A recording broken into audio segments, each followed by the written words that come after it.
DayZ has just revealed the biggest base building overhaul we've ever seen in vanilla, and honestly, I think it's going to change the way we build bases forever. Today we're taking a look at the latest Badlands developer blog, where Bohemia have finally shown us how rebuilding is going to work in Nasdara.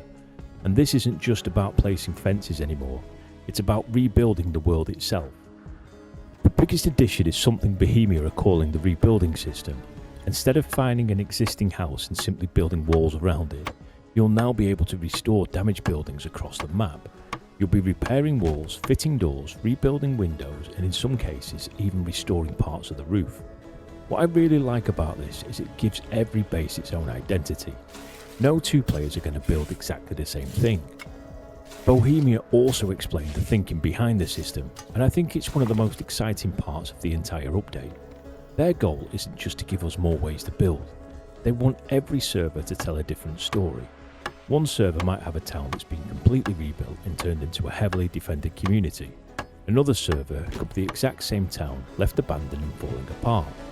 That's something we've never really had in DayZ before. There are over 5,000 rebuildable houses across Nasdara, with around 20 different damaged house designs. Some only need a few repairs before they're usable. Others have been completely destroyed and will need a serious investment of resources. The further out into the countryside you go, the more damaged these buildings become. That makes sense from a gameplay perspective. The best hidden base locations should have the most work to restore. One thing I think solo players are going to appreciate is that rebuilding isn't all or nothing. You don't have to restore an entire building. You can repair one room, brick up another entrance, install a single secure door, barricade the windows, and create a much smaller base that's easier to defend and much cheaper to maintain. I think it's going to see some incredibly creative base designs once players get their hands on the system.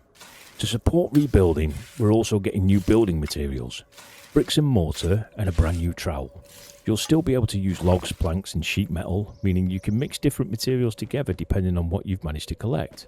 Another nice touch is that clearing rubble inside damaged buildings actually gives you building materials back. So restoring a building becomes part of the gameplay loop instead of simply gathering everything somewhere else.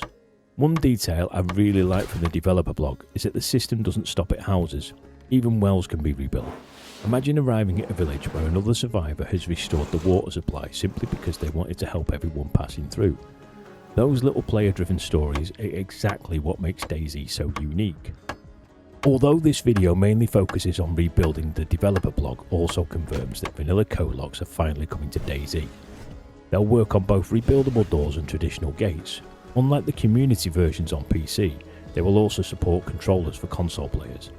Interestingly, they'll need a charged V9 battery to keep working. If the battery dies, the lock automatically unlocks, meaning maintaining your base becomes just as important as building it. Bohemia have even added protection against people repeatedly guessing your code, making brute forcing much harder than players expected. Overall, I think it's one of the most exciting features we've seen from Badlands so far. It isn't just another base building update, it's a system designed to let players shape the world around them, creating different stories on every server. And that's something I can't wait to experience for myself. What do you think about the rebuilding system? Is this the future of DayZ base building, or do you still prefer the classic fence and gate approach? Let me know in the comments. If you enjoyed this breakdown and want to keep up with everything happening on the road to Badlands, don't forget to like and subscribe. I'll see you in the next one.